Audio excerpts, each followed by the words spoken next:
around of my homemade camper that I made here for you. This camper is a one-piece fiberglass unit that I made and basically scavenged all the components that you see that I couldn't make, like the jacks and windows and stuff, from an older camper that was off of a full-size truck.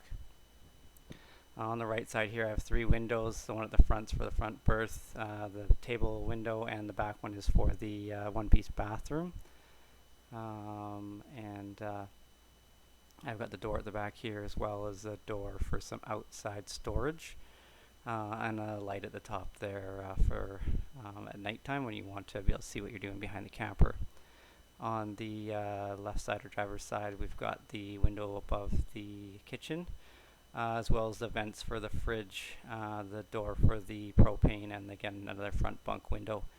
And the aerial on the side is actually a UHF radio for speaking to my friends that are out fishing in their boats when I'm sitting on the shore. So we're just going to take a quick look around the camper here. I'll open the door for the propane tank. So you can see it's sitting in there. It's just a standard 20-pound bottle. And just got the hose coming out through their connection. I used the little door off the other camper. I can't remember if that was a propane bottle door or not, but worked out well for what I needed it for. These jacks that I've got here are just the standard jack, and we've got the connections for the truck there that tie it into the truck. And one in the front, one in the back, and that black hose you see going down there is just my gray water. I didn't bother putting it into a tank, just chuck it into a bucket on the ground, as I'm usually bush camping.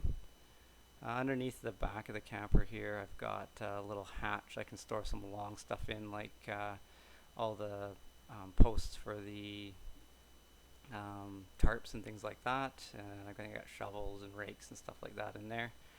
Got my extension cord and just things that I don't use all that often.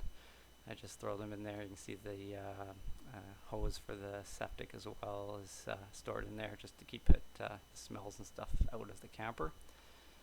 I'm going to move around to the back and I'll show you the outside storage. It's basically where I store sort of all my wet things.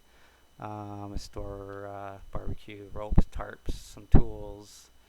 You can see here I've got my electrical wired for 120 alternating current, and the 12 volt cigarette plug-in lighter there as well. Runs up to the front of the camper to the battery.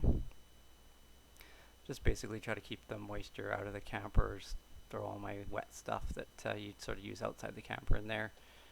This is where I plug in to the 120 volt so that I can use fans and air conditioners and stuff if I go to a campsite, which I rarely do, just if you're camping with friends with big trailers or something like that.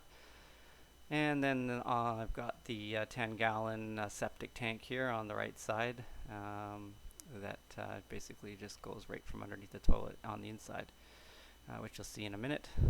I got the stairs that came off the other camper, just made a little bracket on the back there, hooked them on so they're easy to disconnect. And I'll take a look inside.